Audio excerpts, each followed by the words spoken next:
लेकिन इस बार ये संकट ऐसा है जिसने विश्व भर में पूरी मानव जाति को संकट में डाल दिया है। जब प्रथम विश्व युद्ध हुआ था, जब द्वितीय विश्व युद्ध हुआ था, तब भी इतने देश युद्ध से प्रभावित नहीं हुए थे जितने आज कोरोना की इस बीमारी से हैं। पिछले 2 महीने से हम निरंतर दुनिया भर से आ रहे कोरोना वायरस से जुड़ी चिंताजनक खबरें देख रहे हैं, सुन रहे हैं। इन 2 महीनों में भारत के 130 करोड़ नागरिकों ने कोरोना जैसी वैश्विक महामारी का डटकर मुकाबला किया है। सभी देशवासियों ने आवश्यक सावधानियां बरतने का भरसक प्रयास भी किया है, लेकिन बीते कुछ दिनों से एक ऐसा माहौल बन रहा है, ऐसा लग रहा है जैसे हम संकट से बचे हुए हैं। ऐसा लगता है सब ठीक है। वैश्विक महामारी कोरोना से निश्चिंत हो जाने की ये सोच सही नहीं है। इसलिए प्रत्येक भारतवासी का सजग रहना, सतर्क रहना बहुत आवश्यक है। साथियों, आपसे मैंने जब भी जो भी मांगा है, मुझे कभी भी देशवासियों ने निराश नहीं किया है। ये आपके आशीर्वाद की ताकत है कि हम सब मिल करके अपने निर्धारित लक्ष्यों की तरफ आगे बढ़ रहे हैं, प्रयास सफल भी होते हैं। आज मैं आप सभी देशवासियों से, 130 करोड़ देशवासियों से, आप सबसे कुछ मांगने आया हूं।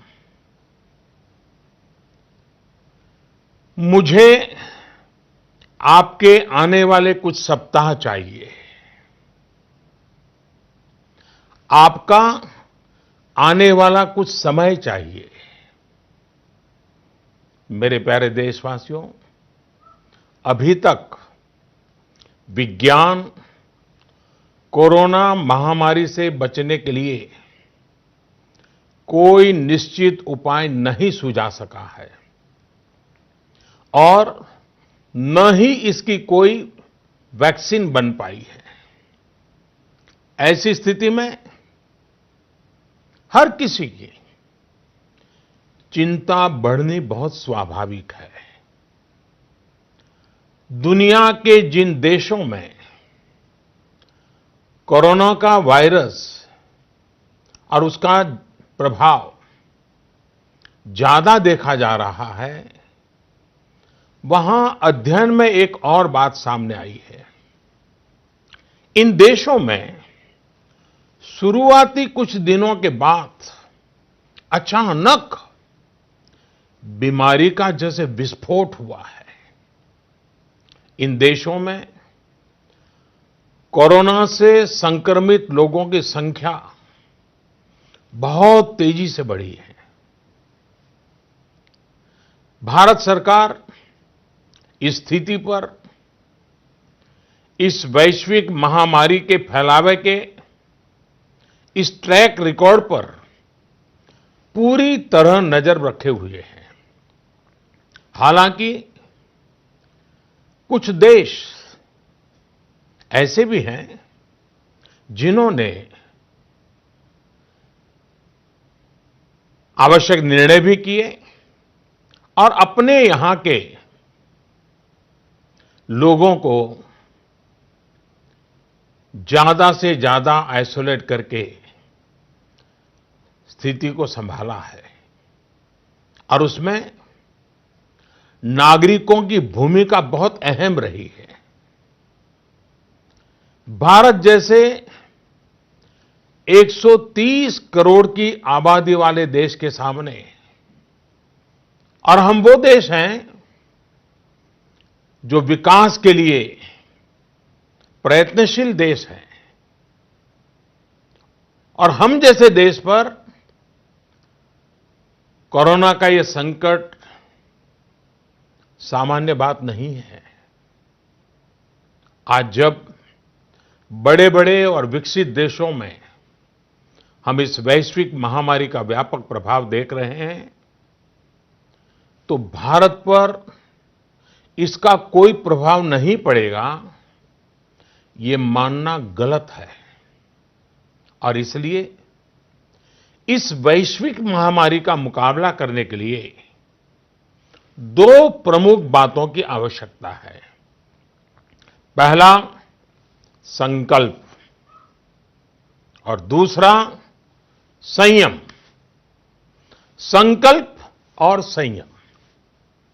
आज 130 करोड़ देशवासियों को अपना संकल्प और दृढ़ करना होगा कि हम इस वैश्विक महामारी को रोकने के लिए एक नागरिक के नाते अपने कर्तव्य का पालन करेंगे। केंद्र सरकार, राज्य सरकारों के दिशा निर्देशों का पूरी तरह से पालन करेंगे। आज हमें यह संकल्प लेना होगा कि हम स्वयं संक्रमित होने से बचेंगे और दूसरों को भी संक्रमित होने से बचाएंगे। साथियों, इस तरह की वैश्विक महामारी में एक ही मंत्र काम करता है, हम स्वस्थ तो जग स्वस्थ। हम स्वस्थ तो जग स्वस्थ। ऐसी स्थिति में जब इस बीमारी की कोई दवा नहीं है, तो हमारा खुद का स्वस्थ बने रहना यह सबसे पहली आवश्यकता है। इस बीमारी से बचने और खुद के स्वस्थ बने रहने के लिए दूसरी अनिवार्यता है, वो है संयम। और संयम का तरीका क्या है? भीड़ से बचना, घर से बाहर निकलने से बचना, आजकल जिसे सोशल डिस्टेंसिंग कहा जा रहा है, कोरोना वैश्विक महामारी के इस दौर में ये सोशल डिस्टेंसिंग ये बहुत ही ज्यादा आवश्यक है और कारगर भी है। हमारा संकल्प और संयम इस वैश्विक महामारी के प्रभाव को कम करने में बहुत बड़ी भूमिका निभाने वाला है। और इसलिए अगर आपको लगता है कि आप ठीक हैं, आपको कुछ नहीं होगा, आप ऐसे ही मार्केट में घूमते रहेंगे, सड़कों पर जाते रहेंगे और कोरोना से बचे रहेंगे, मैं समझता हूं ये सोच सही नहीं है।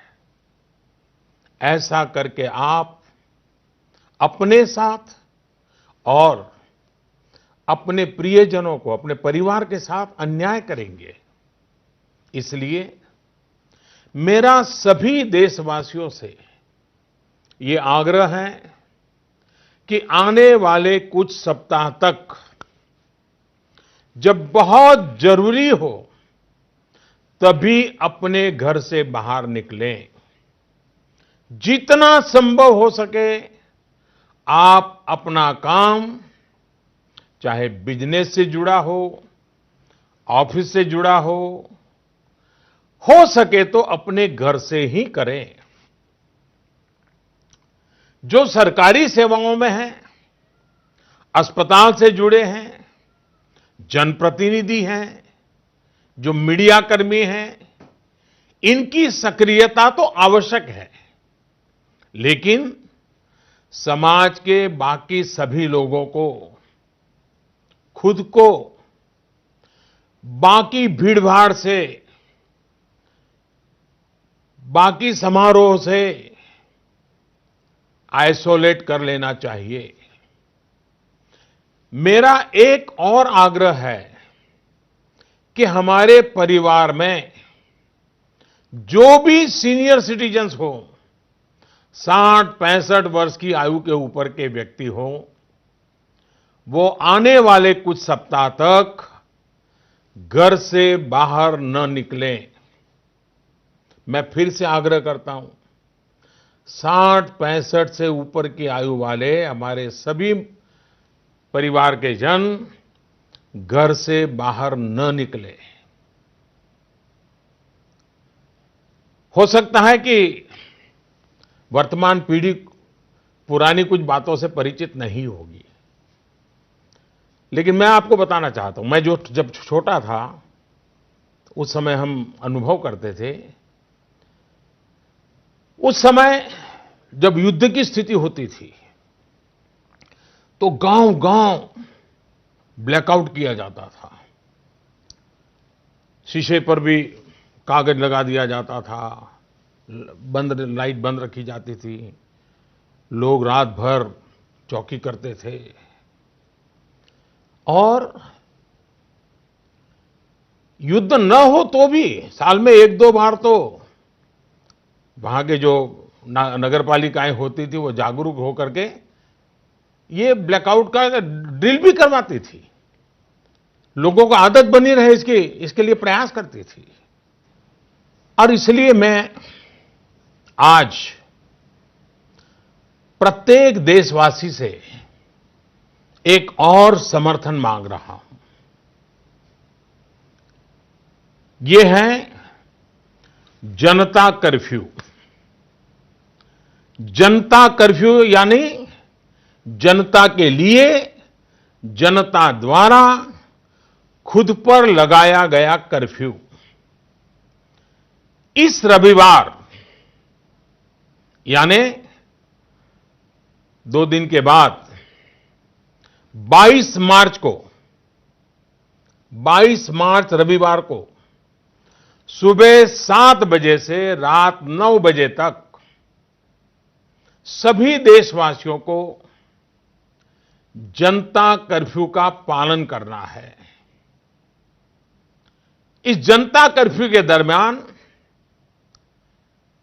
कोई भी नागरिक घरों से बाहर न निकले, न सड़क पे जाए, न मोहल्ले में या सोसाइटी में इकट्ठे हो, अपने घरों में ही रहें। हां, जो आवश्यक सेवाओं से जुड़े हुए हैं उनको तो जाना ही पड़ेगा, क्योंकि उनका बहुत बड़ा दायित्व होता है। लेकिन एक नागरिक के नाते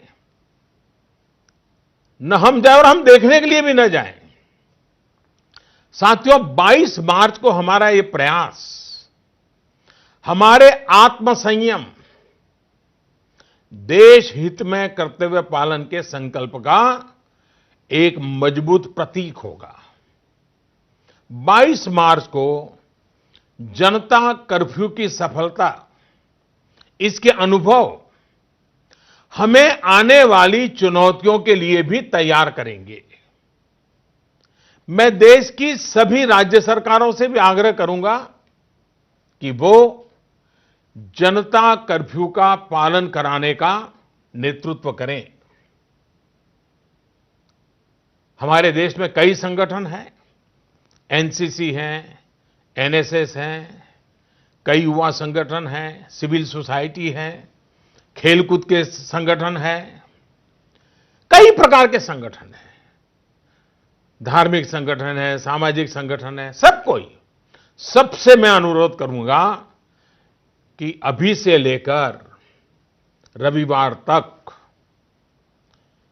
इस जनता कर्फ्यू का संदेश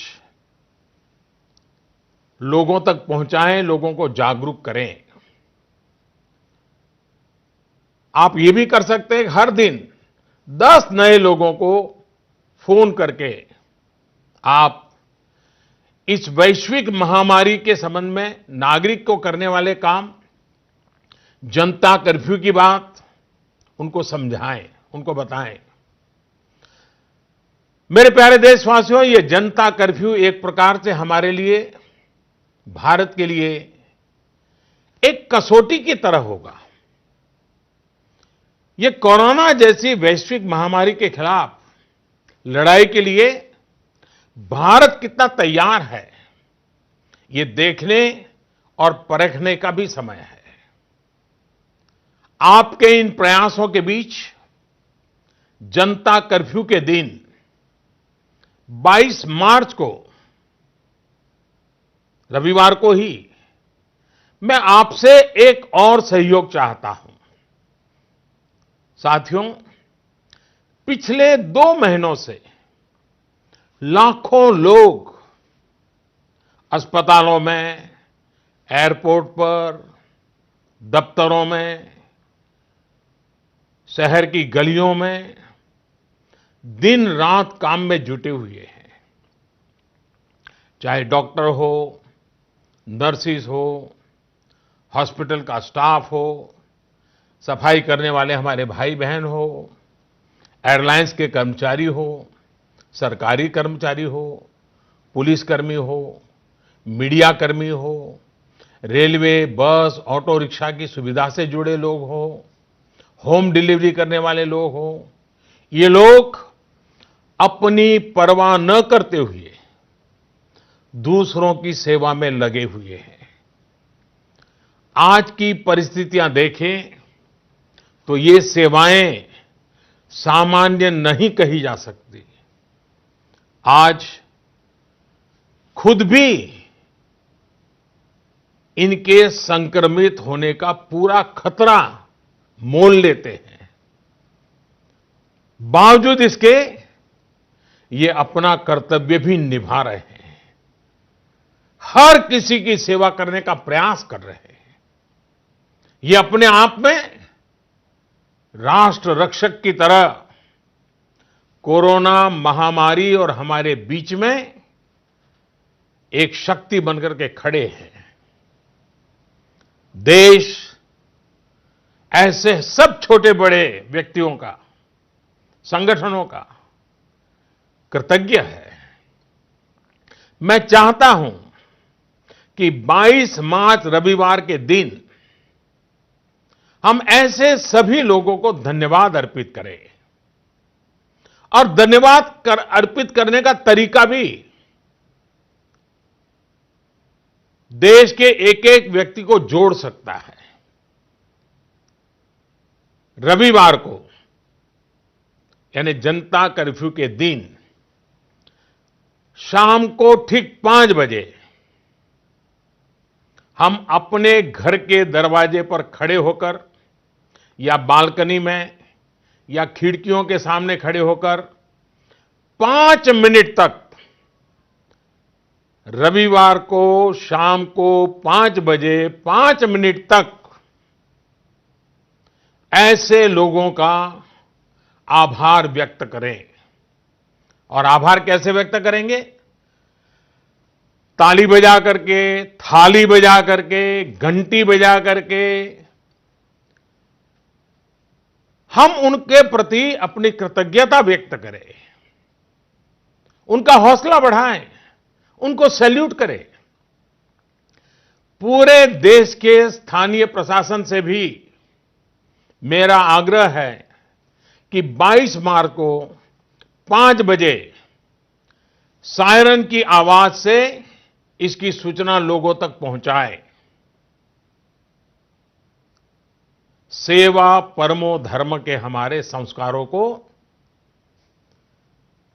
मानने वाले ऐसे देशवासियों के लिए हमें पूरी श्रद्धा के साथ अपने भाव व्यक्त करने चाहिए। साथियों, संकट के इस समय में आपको ये भी ध्यान रखना है कि हमारी आवश्यक सेवाओं पर, हमारे हॉस्पिटलों पर दबाव बढ़ना नहीं चाहिए, ताकि हमारी हॉस्पिटल की व्यवस्थाओं को, हमारे डॉक्टरों को, हमारे पैरामेडिकल स्टाफ को इस महामारी के लिए प्राथमिकता देने की सुविधा बने। और इसलिए मेरा सभी देशवासियों से आग्रह यह भी है कि रूटीन चेकअप के लिए अस्पताल जाने की हमारी जो भी आदत रही हो, उससे बचना चाहिए। जितना बच सके बचना चाहिए। आपको बहुत जरूरी लग रहा हो तो अपनी जान पहचान वाले डॉक्टर, आपके फैमिली डॉक्टर या अपने रिश्तेदारी में जो डॉक्टर हो, उनसे फोन पर ही उनसे आवश्यक सलाह ले ले। अगर आपने इलेक्टिव सर्जरी, जो बहुत आवश्यक ना हो, ऐसी सर्जरी उसकी कोई डेट ले रखी है, तो मेरा आग्रह है कि इसे भी आगे बढ़वा दें, 1 महीना बाद की तारीख ले लें। साथियों, इस वैश्विक महामारी का अर्थव्यवस्था पर भी व्यापक प्रभाव पड़ रहा है। कोरोना महामारी से उत्पन्न हो रही आर्थिक चुनौतियों को ध्यान में रखते हुए सरकार ने, भारत सरकार के वित्त मंत्री के नेतृत्व में, फाइनेंस मिनिस्टर के नेतृत्व में सरकार ने एक कोविड-19 इकोनॉमिक रिस्पांस टास्क फोर्स, इसके गठन का फैसला लिया है। ये टास्क फोर्स सारे स्टेक होल्डर से नियमित संपर्क में रहते हुए, फीडबैक लेते हुए, हर परिस्थिति का आकलन करते हुए निकट भविष्य में फैसले लेगी। ये टास्क फोर्स ये भी सुनिश्चित करेगी कि आर्थिक मुश्किलों को कम करने के लिए जितने भी कदम उठाए जाएं, उन पर प्रभावी रूप से अमल हो। निश्चित तौर पर ये महामारी ने देश के मध्यम वर्ग, निम्न मध्यम वर्ग और गरीब के आर्थिक हितों को भी गहरी क्षति पहुंचा दी है।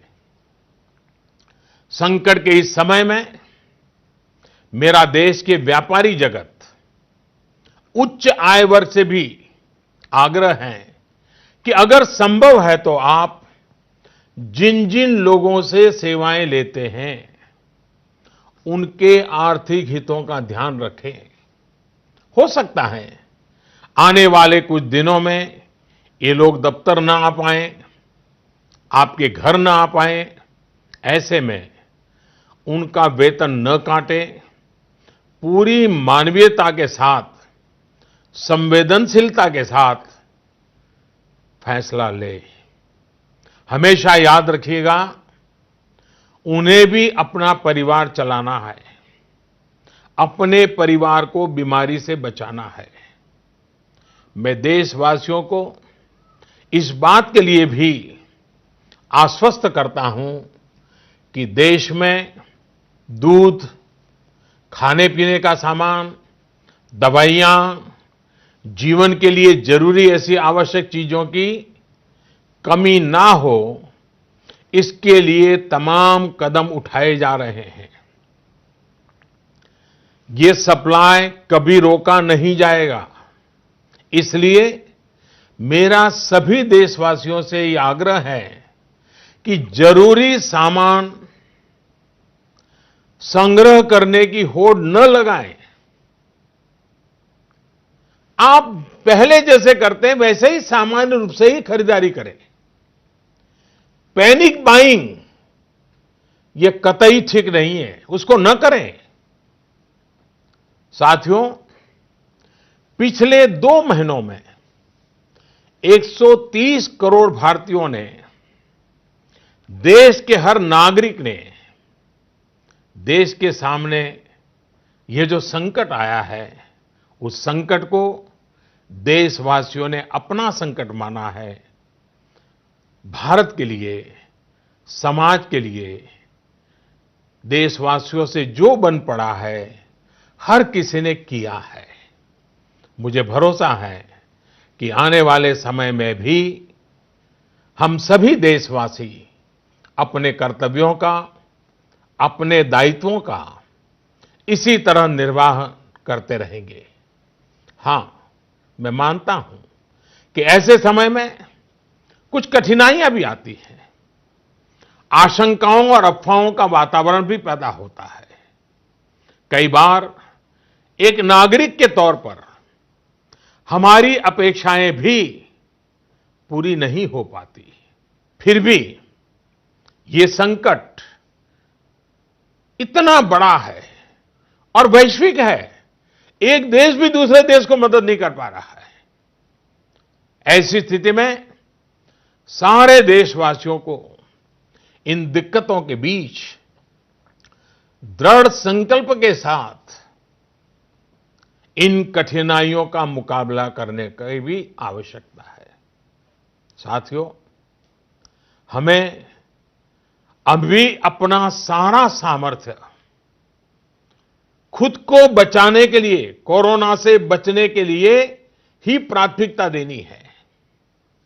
आज देश में केंद्र सरकार हो, राज्य सरकारें हो, स्थानीय निकाय हो, पंचायतें हो, जनप्रतिनिधि हो या फिर सिविल सोसाइटी, हर कोई अपने अपने तरीके से इस वैश्विक महामारी से बचने में अपना योगदान दे रहा है। आपको भी अपना पूरा योगदान देना है। यह आवश्यक है कि वैश्विक महामारी के इस वातावरण में मानव जाति विजयी हो, भारत विजयी हो। मेरे प्यारे देशवासियों, कुछ दिन में नवरात्रि का पर्व आ रहा है। ये शक्ति उपासना का पर्व है। भारत पूरी शक्ति के साथ आगे बढ़े, इस संकल्प को लेकर के आवश्यक संयम का पालन करते हुए आओ हम भी बचें, देश भी बचाएं, जग को भी बचाएं। फिर एक बार मैं आग्रह करूंगा, जनता कर्फ्यू के लिए मैं आग्रह करूंगा, सेवा करने वालों का धन्यवाद करने के लिए। आपका भी बहुत बहुत धन्यवाद।